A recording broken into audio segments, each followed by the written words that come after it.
Khan BBD founder Acharya His Divine Grace Srila Prabhupada Ki Jai. Namacharya Srila Haridas Thakur Ki Jai. Prem Se Kaho Shri Krishna Chaitanya Prabhu Nityananda Shri Advaita Gadadhar Shri Vasadi Gaura Bhaktivinoda Ki Jai.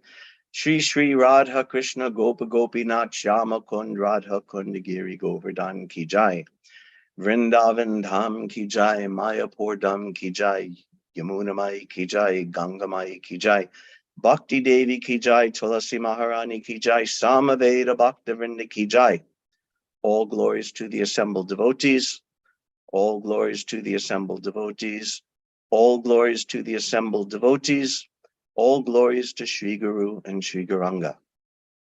Namo Om Vishnu Padaya Krishna Pastaya Bhutale Srimate Bhaktivedanta Swaminiti Namane Namaste Saraswati Deve Gaurani Pracharane Nevashesha Shanivadi Paschada Deshatarane. Hare Krishna, everybody. Good morning. Thank you for showing up today for Bhagavatam class. Today we're doing Om Namo Bhagavate Vasudevaya.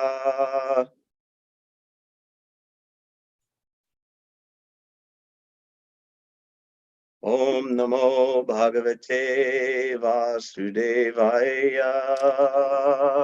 Om Namo Bhagavate Vasudevaya. Om Namo Bhagavate Vasudevaya. Om Namo Bhagavate Vasudevaya. Reading from Srimad Bhagavatam, Canto 1, The Creation, Chapter 19, The Appearance of Shukadeva Goswami, Text 20. Nava idam rajarshivarya chitram bhavatsu krishnam samanuvrateshu yedyasanam rajakirita justam sadyo jahur bhagavat parshvakama. Nava idam rajarshivarya chitram Bhavatsu Krishnam Samanuvrateshu Yedyasanam Rajakirita Justam Sadyo Jahur Bhagavat Parshvakama.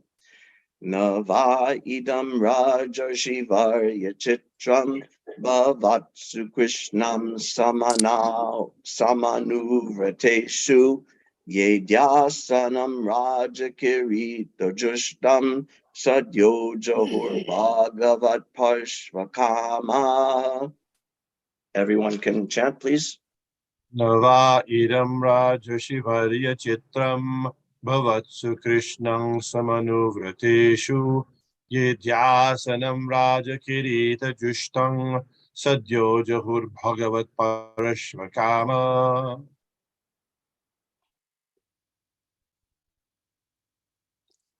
Navaidam Rajarshi Varsha Chitram Bhavatsu Krishnam Samanuvarteshu Yadhyasanam Raja Kirita Justam Sadyo Juhur Bhagavat Parshvakama.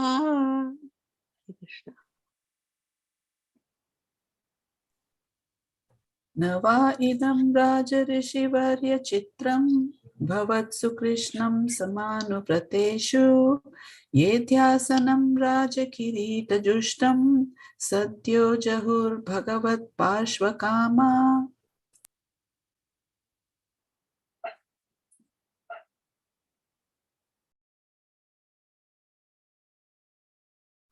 Anyone else? No? Navaidam rajasivarya chitram Bhavatsu Krishnam samanuvrateshu Yedhyasanam rajakirita justam Sadyo jahur bhagavat parshvakamaha. Okay, word for word translation.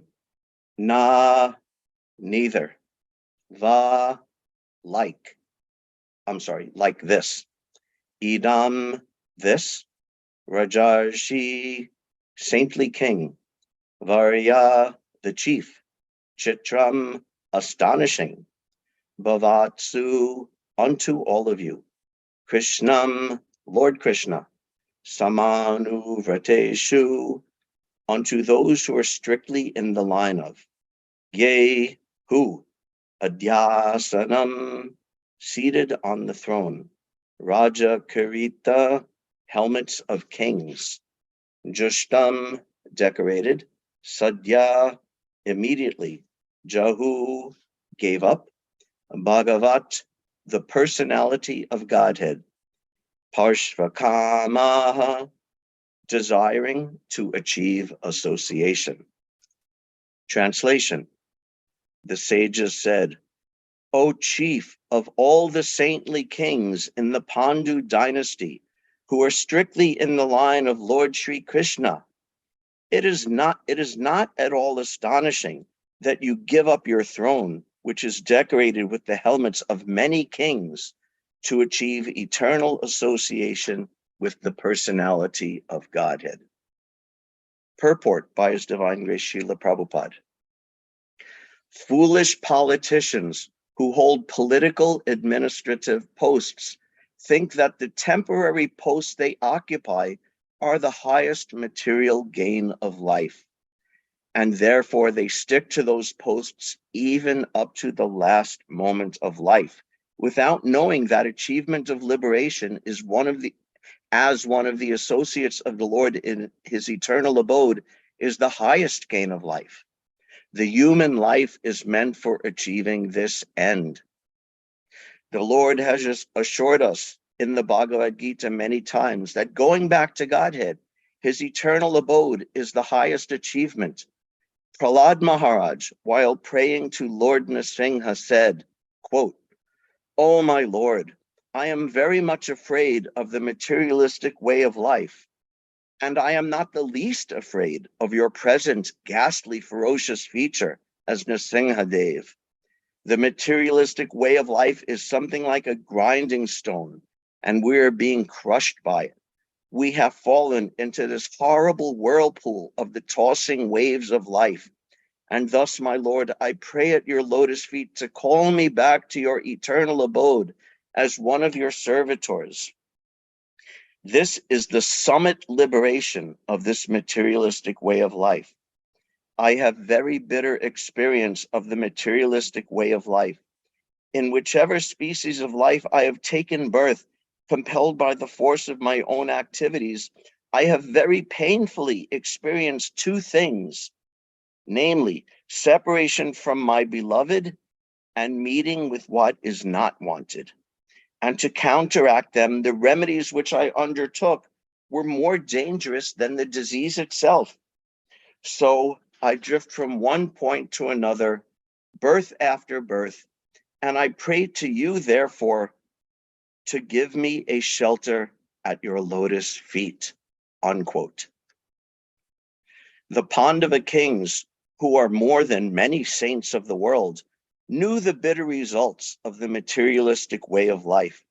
They were never captivated by the glare of the imperial throne they occupied, and they sought always the opportunity of being called by the Lord to associate with Him eternally. Maharaj Parikshit was the worthy grandson of Maharaj Yudhishthir. Maharaj Yudhishthir gave up the imperial throne to his grandson, and similarly, Maharaj Parikshit, the grandson of Maharaj Yudhishthir, gave up the imperial throne to his son Janamejaya. This is the way of all the kings in the dynasty, because they are all strictly in the line of Lord Krishna. Thus, the devotees of the Lord are never enchanted by the glare of materialistic life, and they live impartially, unattached to the objects of the false, illusory, materialistic way of life. Nava idam rajarshivarya chitram bhavatsu krishnam samanuvrateshu yedyasanam raja kirita justam sadyo johor bhagavat parshvakama. The sages said, O chief of all the saintly kings of the Pandu dynasty, who are strictly in the line of Lord Sri Krishna, It is not at all astonishing that you give up your throne, which is decorated with the helmets of many kings, to achieve eternal association with the personality of Godhead. Nama Om Vishnu Padaya Krishna Prishtaya Bhutale Srimate Bhaktivedanta Swaminiti Namine Namaste Saraswati Devi Gauravani Pracharine Nirvishesha Shunivadi Paschata Deshatarine. I very much enjoyed this verse, and especially this purport from Srila Prabhupada. There's a lot of nice things about it, which we'll get into.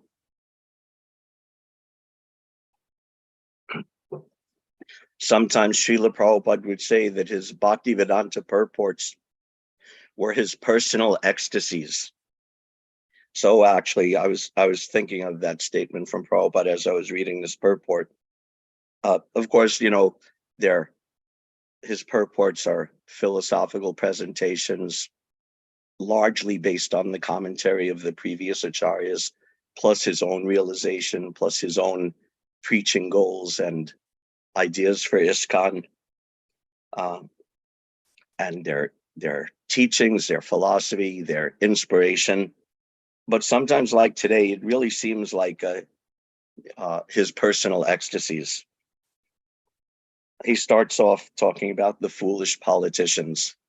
Of course, anytime you want an example of the foolish materialists or the way people are misbehaving, politicians are always the best example of that, because they're the most out of society. They're always so corrupt and foolish like that.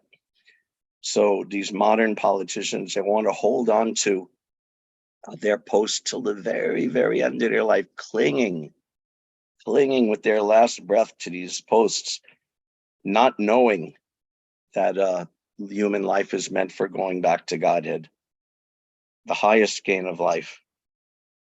And then in doing that, Prabhupada went into one of these personal ecstasies. I think I can't read Srila Prabhupada's mind or understand what he's thinking. But the way he presented these prayers of Prahlad Maharaj, well, I found very interesting and very beautiful. He's referencing chapter 9 of the 7th canto, Prahlad's prayers to Lord Nrsimha. But he's not, and although it's in quotation marks, he's not literally quoting the shlokas, and he's telling the important points from those prayers, and not necessarily even in chronological order and in his own words, and rephrasing them and reordering them in his own ways, almost as though it's almost like he didn't bother. Again, I'm speculating here. It doesn't look like he went to the 7th canto and read the chapter and then copied down the verses, but just from his memory, from his ecstasy, he was just remembering these prayers of Prahlad Maharaj to Lord Nrsimha and recounting them to us as his mind was recalling them and as he was appreciating them. So I wanted to look at those verses a little bit first to see this ecstasy that Prabhupada is recounting, how he's recounting these words of Prahlad, these prayers of Prahlad Maharaj, and what they mean and how he was adopting them.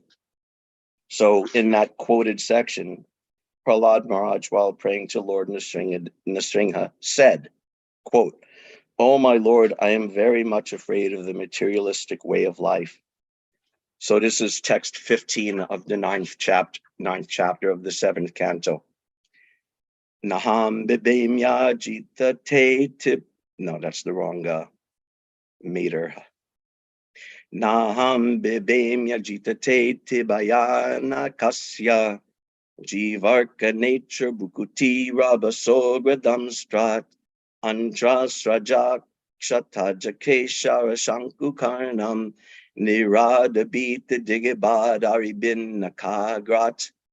My Lord, who are never conquered by anyone, I am certainly not afraid of your ferocious mouth and tongue, your eyes bright like the sun, or your frowning eyebrows. I do not fear your sharp, pinching teeth, your garland of intestines, or Prabhupada would sometimes say intestines, your mane soaked with blood, or your high wedge-like ears. nor do I fear your tumultuous roaring, which makes elephants flee to distant places, or your nails, which are meant to kill your enemies. So this is the verse, and Prabhupada says, I am not the least afraid of your present ghastly, ferocious feature of Nrsingadev. But he says, what is he afraid of? He's not afraid of the most frightening thing the universe has ever seen, practically. Lord Brahma was afraid. All the demigods were afraid. Even the Lord's consort Lakshmi was afraid, but only Prahlad was unafraid. So is Prahlad afraid of anything? That's the next shloka. Trastosmyaham kripana vatsala dushahogra samsara chakra kadanagrasatam pranita bada swakarma birusatamaten grigmulam prito pavarga sharanam yase kadanu. O most powerful, insurmountable Lord, who are kind to the fallen souls, I have been put into the association of demons as a result of my activities, and therefore I am very much afraid of my condition of life within this material world. When will that moment come when you will call me to the shelter of your lotus feet, which are the ultimate goal of liberation for conditional life? So again, going back to the purport, I am very much afraid of the materialistic way of life, but I am not at all afraid of you. Next point in that reference of verses, this is good. The materialistic way of life is something like a grinding stone, and we are being crushed by it. So this is a very gruesome image. And in this, Prabhupada jumps to text 22, of the 9th chapter. Satvam hi nitya vijitatma guna swadamna kalo vasikrita visrijya visarga shakti chakre vishishta majjayeshwara sodasare nishpidyamanam upakarsha vibho prapanam. My dear Lord, O Supreme Great, you have created this material world of 16 constituents, but you are transcendental to their material qualities. In other words, these material qualities are under your full control and you are never conquered by them. Therefore, the time element is your representation. My Lord, O Supreme, no one can conquer you. As for me, however, I am being crushed by the wheel of time, and therefore I surrender fully unto you. Now kindly take me under the protection of your feet. So again, Prabhupada says this materialistic life is like a grinding stone. In America, we don't see the grinding stone, but in India, we see the grinding stone.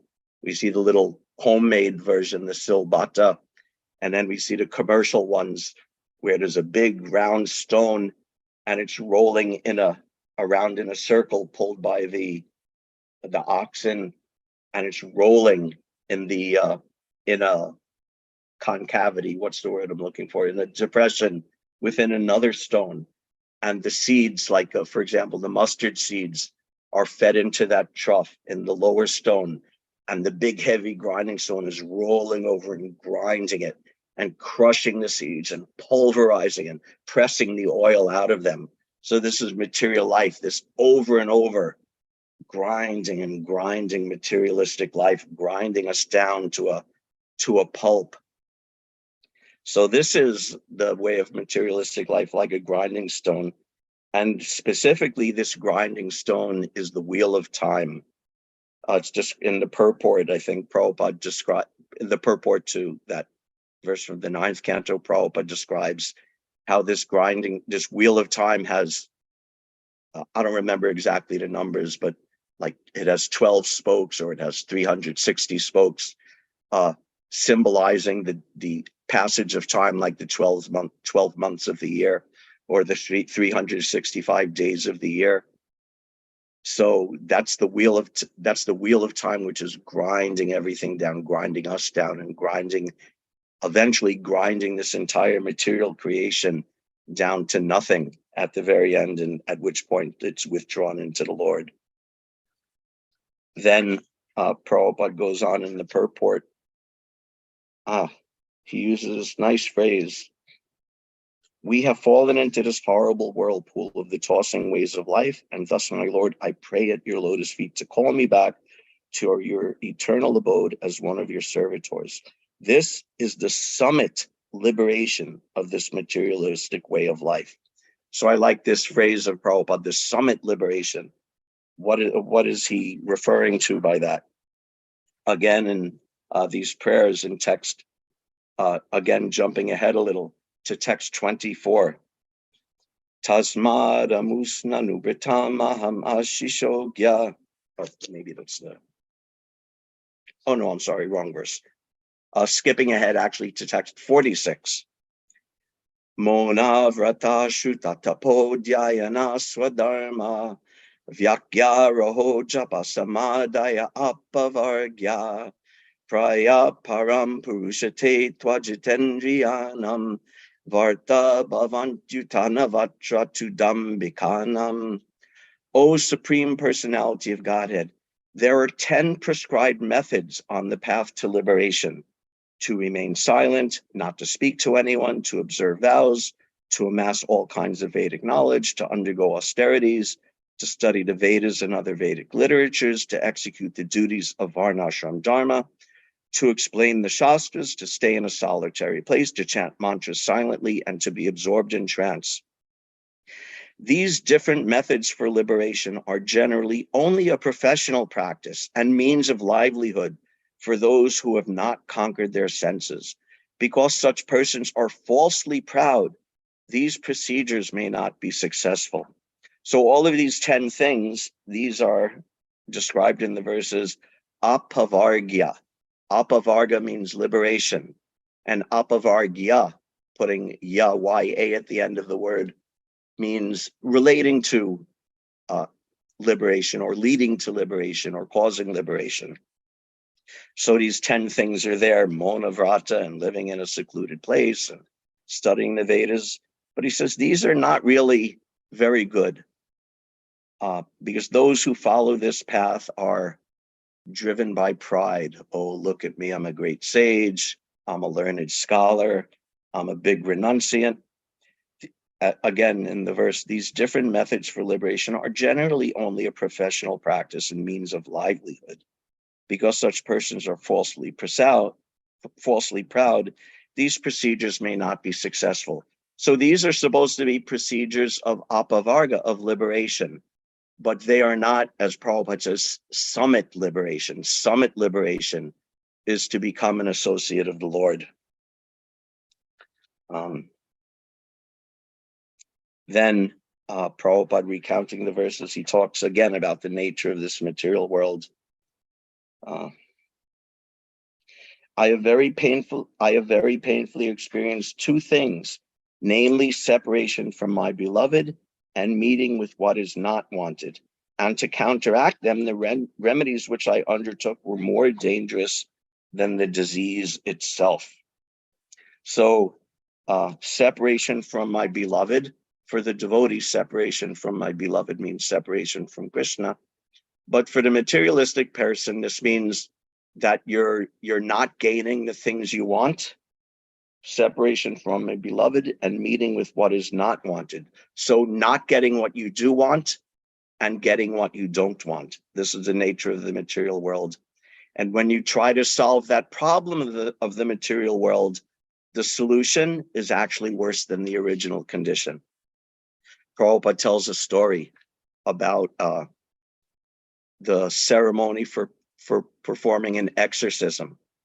One traditional method, if someone is possessed by ghosts, there's a whole ritual. I don't know anything about it, but part of the ritual involves taking mustard seeds and throwing mustard seeds on the body of the person who's possessed by the ghost. But then Prabhupada says, but what if the ghost has entered into the mustard seeds? Then by throwing the mustard seeds on the person, that thing which is supposed to relieve them actually only makes the condition worse, because the the so-called solution contains the problem itself within it. So this is the way of solutions within this material world, that we're poor, so we work so hard. Oh my God, people work so hard to get some money. And first of all, they don't always get the money. There's no guarantee, despite all the pep talks and all those people who say, yeah, work hard and pull yourself up by your own bootstraps. But the fact is that many times, despite your hard work, you're not successful. That's one situation. And the other situation is, even if you get what you want, you're never satisfied. If you have $100 in your bank account, if you work hard to get 1,000, you're not satisfied. You keep on working. And when you have 1,000, you get up to 100,000. It's not that, oh, I have 100,000, now I can relax. No, you work harder, you get 1,000,000, you get 1,000,000,000, you get 1,000,000,000. Never satisfied. So this is the nature that the solution to the problem is worse than the problem itself, because it simply exacerbates it. Because the solution contains in its essence the problem itself, the greed, the materialistic idea, the false identification of the bodies and the senses and all the material desires that come from it. So anyway, like I said, I was just very much appreciating how Prabhupada was, I think, ecstatically and even spontaneously recounting and remembering these prayers of Prahlad Maharaj and taking out the essence of them as he was remembering them and appreciating them and applying them to this great King Parikshit. And this is first canto. We're approaching the end of the first canto. And of course, the first canto is amazing. I think Prabhupada said, just you read and reread this first canto, which was all he had when he came to America, and you can become perfect. And the first canto, it contains so much. It contains the 6 questions of the sages, which generate the whole rest of the Bhagavatam. It contains the Paribhas Sutra of Ete Chamsa Kala Pumsam, which is the thesis statement of Srimad Bhagavatam, that Krishna is the Supreme Personality of Godhead over and above not just all material creations, but over and above even other demigods, and what to speak of demigods, even over and above all the other expansions and avatars and plenary portions and portions of plenary portions. And we get tastes of Krishna. We heard on Saturday in Vishnu Gada Prabhu's class how the Bhagavatam, even in the first canto, is recounting Krishna's very beautiful and intimate Vrindavan pastimes. And so much is there in this first canto. But from a literary point of view, another angle, the literary point of view, what the first canto is leading up to is what we're getting now, introducing the 2 main heroes or protagonists or whatever the word is of the whole Bhagavatam, introducing Parikshit Maharaj, his quality, his character, his backstory, and introducing, just now coming, as this chapter says, introducing Shukadeva Goswami. Just like you read any novel, and in the beginning of the novel, the main characters are introduced. And, this is the main character. Here's the hero, here's the heroine, here's their qualities, here's their relationship. So this first canto of the Bhagavatam, even in this literary way, is doing that, introducing Parikshit and Shukadev. And here today we're hearing the amazing glories of Parikshit Maharaj. What an amazing person he is. And the sages are saying, Nava idam rajarshi varyachitram. What is surprising? What is amazing for a great king like Parikshit, who's the glory of his dynasty, following in the line of Lord Krishna? What is amazing? What is surprising about him doing this? That he's such a great king that he's willing to give it all up in a second. Boom, give it up. This king, what is it? The throne, which is decorated with the helmets of many kings. What does that mean? The throne, which is decorated with the helmets of every king, of many kings. That means Parikshit is a king, and he's a king at whose feet all the other kings of the world are bowing. Just like we call our Srila Prabhupada Prabhupada. And one meaning of Prabhupada is he at whose feet all the other Prabhus are offering their obeisances. So he's Prabhupada, and Parikshit is also a Prabhupada or a Rajarshipad, that he's a great king, such a great king. All the other kings of the world are bowing their crowns, bowing their heads at his feet. And when there's an opportunity to give it up in order to attain Krishna, not even a second thought, yes, I'll give it up. We've heard in the previous chapters how he committed unwittingly, or however it happened, this offense against Shamak Rishi. And even before he received the curse from Sringhi, he was cursing himself to lose his royal position. He was so ready for this. He was not attached, unlike Prabhupada says in the purport.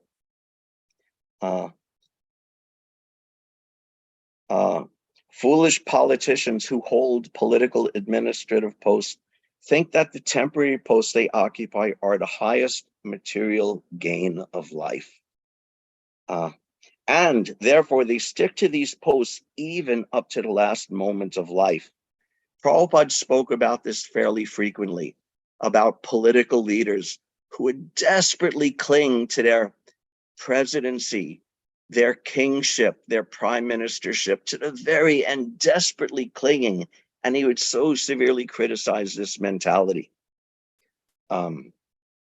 So like Parikshit, he has a service. His service is being king, as service to Lord Krishna. And he is very attentively and dutifully and very perfectly executing that service. And before him in the purport, Prabhupada also mentions Yudhishthir. Same thing, he was very perfectly executing the kingship. But both of them, when the time came to actually enter the Lord's association, in a second, although it was service, bona fide service, proper service they were doing, in a second, they were ready to give that up. So this is very interesting and very instructive. And not only willing to give it up, but Prabhupada says in the purport, sought always the opportunity of being called by the Lord to associate with him eternally. They were waiting, hoping even to give up that service in order to attain the Lord. So this takes a little care, a little understanding to get this. For ourselves, our service is our lifeline to Krishna consciousness, that we're engaging in some service to Krishna. And this is our lifeline. This is our identity in one sense as a devotee of Krishna. There's that nice story I've told so many times before of Satsarup Maharaj back when he was Bhakta Steve.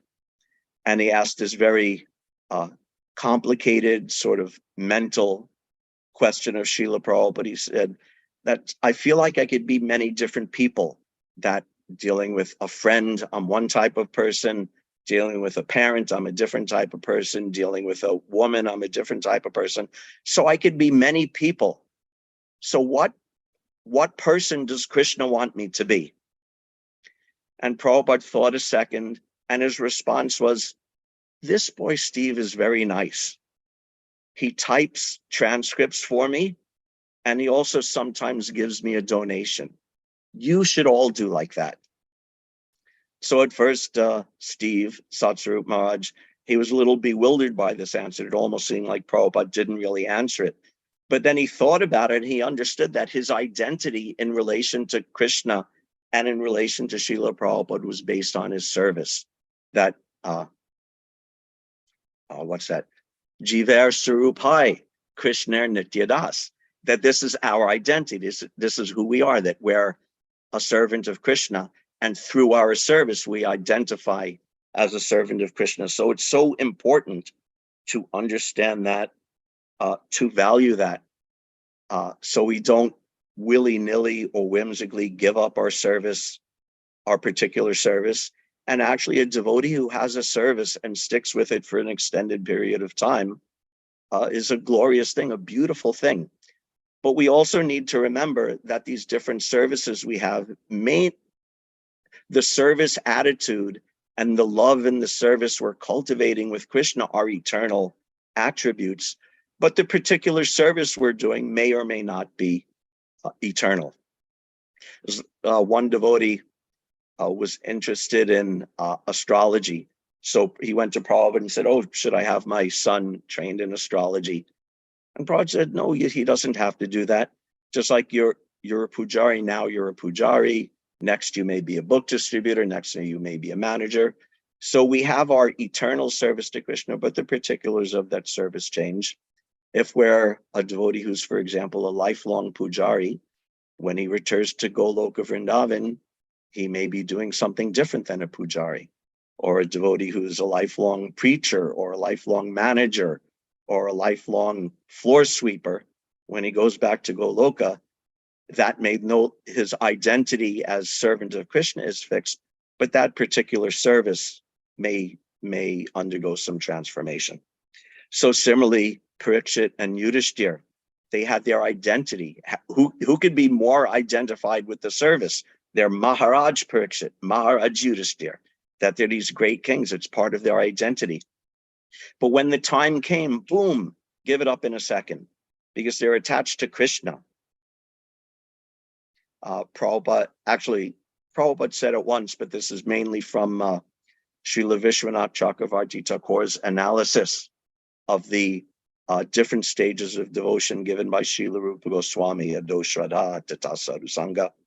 And when he's discussing Ruchi and Asakti, he says that Ruchi and Asakti, Ruchi means having a taste, and Asakti means being attached.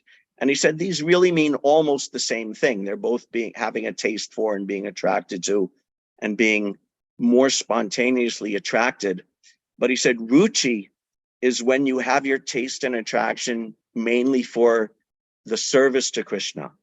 And Asakti is the stage at which your attraction and taste and attention is directed mainly towards Krishna himself. So I'm not on that stage. We may or may not be on that stage, those of us here. So we do. It's actually a beautiful thing and a good thing to identify with our service. But at the same time, we understand that there will come a time when this service will be renounced, either by choice or by force. And again, going to the politicians are so attached that they can never give up the service. Prabhupada would say they're thinking, oh, without me, it can't go on. And Prabhupada was present at the time of the Richard Nixon scandal. And I don't even remember what year it was, 71, 72, maybe when he was forced to resign. And Prabhupada said, just see that President Nixon is thinking, oh, without me, America will go to hell. But just see, America is still here, but now President Nixon has gone to hell. So we're thinking, oh, without me, nothing can go on. Nothing can happen without me. But however important our service may actually be, or we may imagine it to be that, oh, things can't go on without me, we have to be removed from that service sooner or later. Here's some quotes from Srila Prabhupada about this principle. In one lecture, he says, it is illusion. I am thinking that, quote, without me, everything will be spoiled. My presence is required, and so on, so on.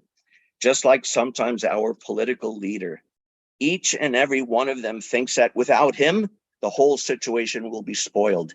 Even Mahatma Gandhi, he was so attached that he would not retire from political life unless he was killed. The attachment was so strong, but after passing away of Mahatma Gandhi or Jawaharlal Nehru or so many big, big leaders, the world is going on. There is a Bengali proverb that when the king dies, it does not mean that the kingdom stops. The kingdom goes on. But when so long the leader or the person in charge remains there, he thinks, without me, everything will be spoiled. This is called Maya. This is called illusion. Therefore, the Vedic system, leaving aside the particular example of Parikshit Maharaj today, the Vedic system is forced renunciation. That I'm 63, so I'm the worst offender. But Srila Prabhupada said, Pancha Sordam Vanam Vrajet. When you reach the age of 50, all this family business work has to end. So I'm running a little late, but I still honor that principle and I'm approaching it hopefully. But you, at the age of 50, or you could say at old age, or at some stage, the age has to come when you give that up. Family, sex, maintaining family, working hard like an ass, you give that up. It's required. Another time, Prabhupada said, because you are a nonsense, you do all your nonsense up to the age of 50. But then after that, the nonsense has to stop. So this is Varnashram Dharma, or one of the most important principles of Varnashram Dharma is that you don't work like an ass to the very end of your life. You give up those duties at some time. I don't know how many of you may remember Dadu from Vrindavan. He was an elderly gentleman who gave up. He was a successful businessman. He left everything. He went to Vrindavan. And when he met Prabhupada and the ISKCON devotees, he didn't get initiated, but he became completely surrendered. And he lived in the temple and was an important person and secretary in the Vrindavan temple for a long time. He passed away 10, 15 years ago, I can't remember. And he was very nice. When I used to spend extended periods of time in Vrindavan, he used to deliver the mail every day to the devotees. So I got to know him from that, as I would get letters from my parents and such. And he told me one story. He said, once a man was passing through a village and he went into one store and he saw this scene in the store, that on the floor, on a blanket, was a little baby playing some games or with toys. And then at the counter of the shop was a man who was doing the business of the shop. And then in the back of the shop was an elderly man who was sitting and reading Ramayana. So he went in, did his business, whatever, at the shop, and he started talking to the shopkeeper and became a little friendly talking to him. He said, yes, this is my son. And then in the back, that's my father reading Ramayana. So they met, they had some talk, and then the man who was traveling went on his way. Then many, many, many years later, he came back to that same village and he thought, oh, let me visit that shop and see the same person. So he went into the shop, and what did he see? He saw on the floor a little baby playing, behind the counter a mature man doing the business of the shop, and in back an old man reading Ramayana. And he said, this is exactly the scene I saw. Nothing changed from so many years ago. So he went up to talk to the person he thought was the friend from many years ago. And he said, oh, no, that's not me. That was my father you met many years ago. At that time when you came in, I was the baby playing on the floor. And now my father, he's in back reading Ramayana. So this is the cycle, that you're a child, you grow up, you have your responsible duties of family, business, whatever, and then you give it up. And this cycle is going on. Then the child grows up. Children are supposed to do this, that they allow the parents, enable the parents to do this, to renounce at a later stage and give up. And the parents do that. They don't cling on to business, cling on to control to the very end of their life. This is from a BTG article Prabhupada wrote in 1971. He said, no, they will stick to family life until the very end. It is not uncommon to see politicians 75 and 80 years old continuing in the political arena until they are forced to vacate by death. And again, he brings up Gandhi. I wrote him, Gandhi, a letter requesting, Mr. Gandhi, now you have succeeded in your struggle with the British, and now India has attained its independence. Now we deserve to learn something about God. You have a great deal of influence. So now you should preach Bhagavad Gita. You are known throughout the whole world. as a very saintly person, and you also claim to be a great scholar of Bhagavad Gita, so why don't you take up Bhagavad Gita and preach? He did not reply, but continued to meddle with politics until his assistants became disgusted and his assassination followed. Although he was considered a Mahatma, still the intoxication of materialistic life. So even a Mahatma can be polluted in this way.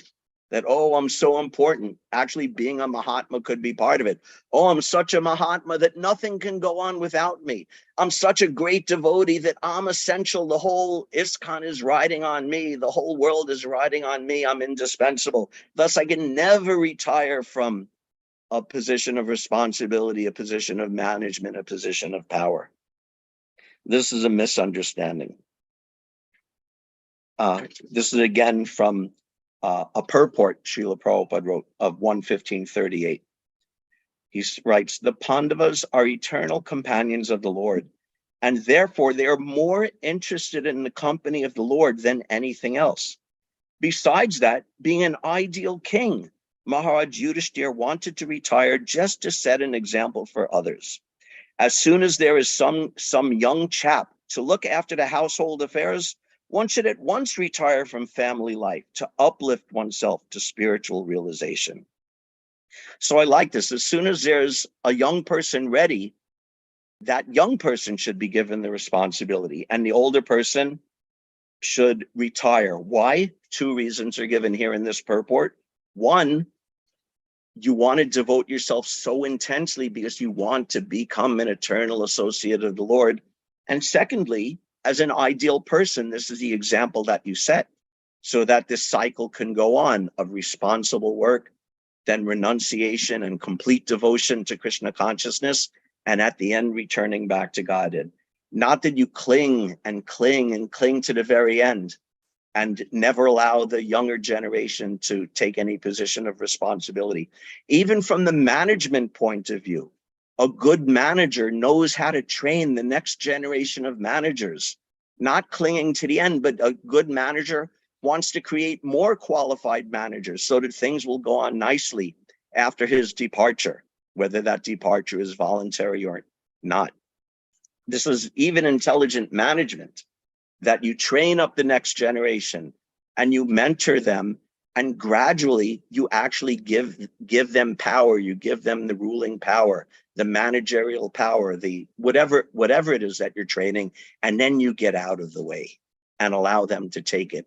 And then a person who for many years devotes himself to Krishna consciousness and to the responsibility of family life, taking care of a family, raising children in Krishna consciousness, being responsible, doing all these things as a devotee. When a person like that reaches elderly age and renounces and devotes himself exclusively to sadhana and preaching, the potency and the efficacy of such a person's preaching and bhajan will be so amazing and so intense from those years of dutiful Krishna consciousness. So like a sannyasi who has actually graduated from grihastha life, from years of responsible grihastha life, and then become sannyasi, will be so potent. And a manager, someone who devotes many years to management within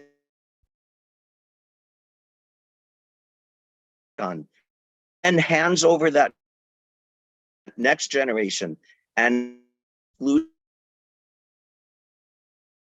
to preaching and to studying and to bhajan, that person will have such amazing Krishna consciousness. Prabhupada anchored when management. He wanted to.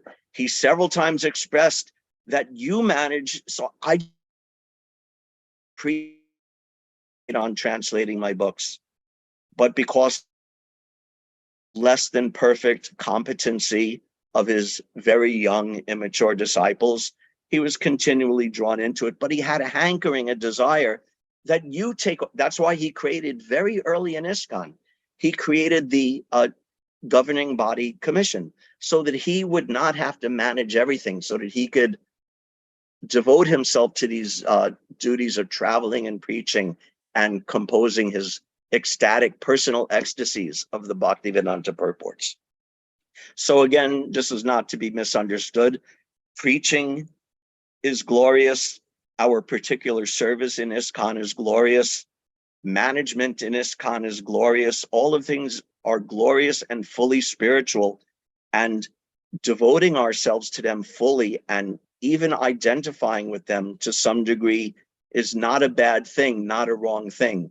But at the same time, we have to understand that there's also another platform, even higher, of giving up some of those external duties and progressing in renunciation and progressing in our, as Parikshit Maharaj is, towards becoming an eternal associate of Krishna, which is what he really wants.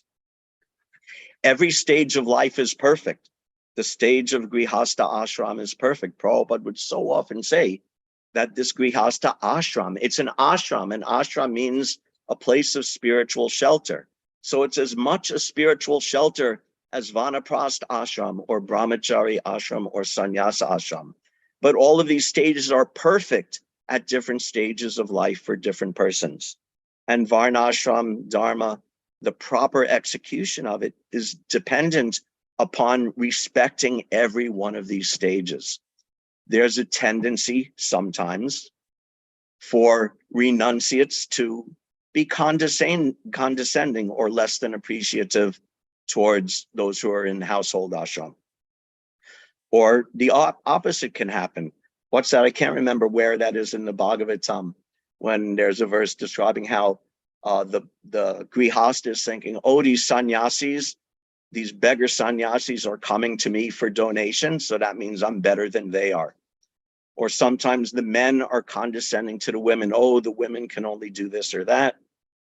So real Varnashram, this is why Varnashram, the tendency so often is for Varnashram to be corrupted, because it's very difficult to have that appreciation for all the other ashrams. Everyone wants to think that they're big, big Brahmin or big, big king, and I'm above everyone else. So this is a contamination that causes Varnashram to degrade. But we appreciate all of these stages at different times. At one time of the life, you're a grihastha. At one time of the life, you're renounced. So all of them are appreciated. And now Parikshit Maharaj is also doing the same thing. At one stage of life, that duty as king was his identity. And he did it so perfectly that he was able to hold back the advance of the age of Kali. What kind of amazing king is this? He was able to defeat the personality of Kali and prevent its entrance into the whole world for some time. So powerful, so great, and so pious, and so qualified. And at the same time, when the next stage came, he recognized, yes, this will get me back to Krishna even better, even faster. So he immediately took that opportunity. And because he took that opportunity, we all have Srimad Bhagavatam today. Let's see. So we have to remember this, that the eternal item is our love of Krishna. Our particular services are eternal in the sense that they're fully spiritual, but they will change, they will evolve. Many of us here throughout our lives have had different services. I've been a book distributor, I've been a pujari, I've been a farmer, I've been an ox worker, and now I'm just a bum, but I've gone through so many stages in my life of devotional service, and many of us here have also. But the continuity is our continually serving Krishna. And if ISKCON is managed well, and if we intelligently manage our lives well, then each of those changes will bring us closer and closer to Krishna, and deeper into our eternal relationship with Krishna, to the point, what's this? Sadhya Jahu Bhagavat Parshvakama, increasing our desire to become an eternal associate of Krishna. Parsha means an associate, and kama means desire, even lust. that word to this word kama, which means lust, is to indicate that this desire is so strong, and that is, as this desire strengthens, our devotional service focuses more and more. What's that? Krishna Bhakti Rasa Bhavitamati Kriyatam Yadi Kuto Hilabhyate Tatram Loyam Loyam Ekam something Ekalam. I'm forgetting the verse. John Makoti Sukritar Nalabhyate. That Krishna Bhakti Rasa Bhavitamati. This is the phrase that Prabhupada said he translated into the English Krishna consciousness. So Krishna Bhakti Rasa Bhavitamati, Krishna Bhakti Rasa, the rasa or the taste or the relationship of loving devotional service with Krishna, Bhavitamati, the manifestation of that mentality within our consciousness. So that's Krishna consciousness. Kriyatam Yadi Kutopi Labhyate. You can't obtain it by any mundane activity or any mundane work. But if you find it for sale in the marketplace, you should immediately purchase it for whatever the price is. And what's the price? Tatram loyam. Tatra loyam. The only price, the one price you pay for it is your intense desire to have it. So this should be the progression of our devotional service over the years, over the ashrams, over the services we go through, progressing, deepening, intensifying that I want to be the servant of Krishna. I want to attain Krishna. I want to go back to Godhead. One final conversation with Srila Prabhupada. This is very nice. I was always very fond of this one. This is Prabhupada speaking in the garden in Los Angeles to a big crowd of professors and scholars. You may have seen it before. I remember when I was a young devotee that when I first joined ISKCON, there were no videos of Prabhupada really available. I don't even think there were like videotapes, or they were just starting to happen at that time, videotapes.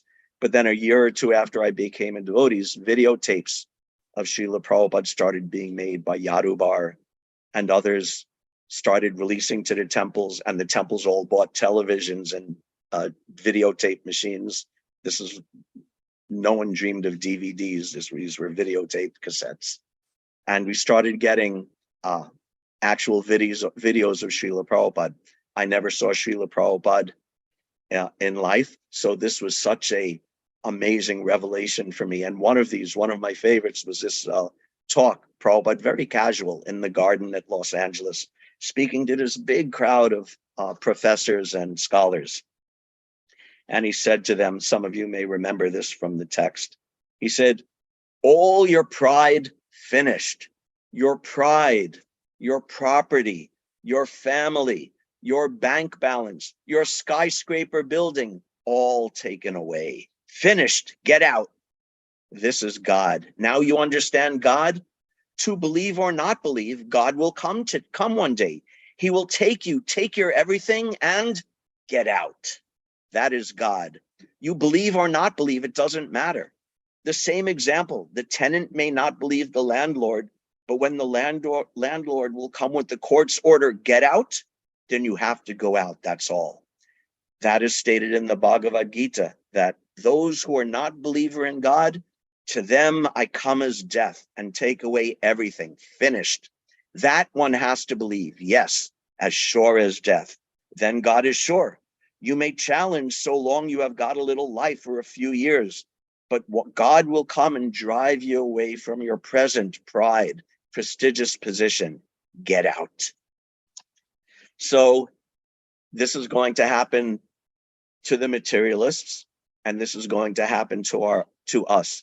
And our position as ISKCON floor mopper, or ISKCON preacher, or ISKCON manager, or ISKCON grihasta, or ISKCON sannyasi, or ISKCON GBC, those externals will all be finished. So we have to make sure that we're progressing in understanding the essence through doing those services, we're understanding the essence of Jiva Swarupa Krishna Nirtidas, our position as the servant of Krishna.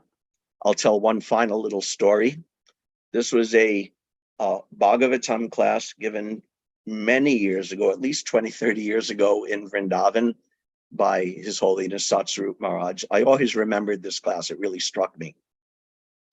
And he was talking, I don't even remember the topic of the class or the verse of the class, but at the end he was talking how we want to go back to Godhead. We want to return to Krishna. We'll all return to Krishna and we'll have another ISKCON there. And he quoted Srila Prabhupada at the time. Prabhupada had been, not at that time, at the time he said this, Prabhupada was involved in the struggles to attain the Bombay land and fighting with Mr. Nair, who was very much opposing and trying to create politics and cheat Prabhupada and cheat ISKCON. So Prabhupada said, well, all the devotees will go back to Godhead. Everyone will go back to Godhead, except Mr. Nair, he will have to stay. So after saying that, His Holiness Jayadvaita Maharaj said, raised his hand, said, everyone will go back to God. He said, even the GBCs? And Satsvarup Maharaj said, yes, even the GBC, but maybe not as GBCs. So whatever position we have, that will come and go. But we retain our position as Jiva Swarupa Krishna Nityadas. And that's what all of these services and all of these ashrams and all of these teachings teach us. Parikshit Maharaj, he was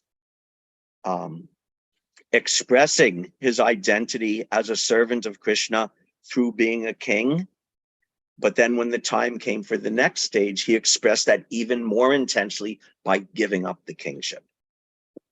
So again, this is takes a little care, a little attention to understand all services are glorious.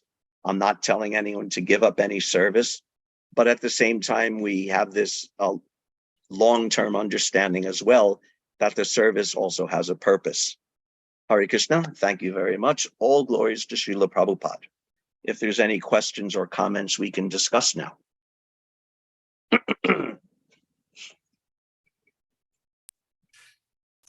If anybody has questions, please just unmute yourself and go ahead. Very thought-provoking, Prabhu. The point that you said about, managers should start training and, get the next. It's something we don't think about. We just go on, we keep doing our service, but today the light bulb went on in my head, and I'm thinking it's time. It is time. It is. To start thinking about it and passing on. Sometimes in theory we know it, but in practice we just don't. Yeah, it's important when we forget that we're not going to be here forever. Yeah. Then we forget about, training up the next generation or a new generation of pujaris, preachers, leaders, managers, all. Yes. And like I said, that's not just good Krishna consciousness. That's just good management. Mm-hmm. Hare Krishna. Anything else? Question or comment? The thing about doing it at 50 years, I think 50 is just so tough anymore, but it is. I'm 63. I blew it, but I wouldn't worry too much about putting an exact year on it. But if you're working towards it, especially, it's a different culture now. In a traditional culture, if you're getting married at 15 or 20, then renouncing at 50 makes sense, because when you're 50, your kids are already grown up. Yeah. But I didn't have my son until I was, how old was I? 30. I was in my 30s, my late 30s when I had my son. So he's just really beginning now his career of being a responsible working person. And I'm 63, so it's late, and I can admit my fault and my mistake in doing that. but I'm also not gonna, beat myself to death over it. And I'm gonna continue and say, okay, better late than never. That's also something Prabhupada said, better late than never. So maybe I'll be able to retire, not at 50, but I'll do it later and I'll do the best I can. If you can arrange it to happen at 50, that's beautiful, but do it when you can. And every person is different and has different needs and different situation, and every culture has different needs and situations. So I would not necessarily overly focus on the exact year 50, but focus on the principle that as far as possible, as you age, you should be considering how do I reduce the material side and increase the sadhana, the study, the bhajan, and the preaching side. Yes, I mean, and even when we're still in the materialistic life of, working and raising family, we're still doing those things also. We're chanting and we're hearing and we're studying. That's why we're all here. We're all here in class today. I don't think I see any sannyasis in the list today, but we're also doing that as well now. And then as we get older, we can, fine tune our life and arrange our life. That's also intelligent management, to intelligently manage your life so that there will come a time eventually when you can do that. But don't get overly hung up on the 50 years. Otherwise, we're all doomed. Yeah. No, I mean, and then what is it I can do? The 50 has passed. So Right. I'll have to, but your point about thinking about how to pass on the service, that is just definitely something that has come into my head today. And so there's my takeaway for the day. Jai. Anybody else have? Let's see. Nothing? Okay, it's 9 o'clock anyway, so we could all move on to our responsible lives during the day, all our duties, our work. I have to go to work and so many things. And at the same time, thinking of Krishna and serving Krishna and chanting Krishna's names. And it's all there. It's all there at every stage. Yes, yes. Thank you very much for, bringing it all up. And, I mean, every day, every morning we are reminded, but thank you for reminding us again today that as we go off to work, we can still keep Krishna in the center. We should keep Krishna in the center. Thank you. Thank you, Prabhu. Hare Krishna. Thank you, everybody, very much for your kind attention. Everyone have a wonderful and fruitful day. Please accept my obeisances. Vanchakalpatarubhyascha, kripa sindhu bhyevacha, patitanam pavanebhyo, vaishnavebhyo namo namah.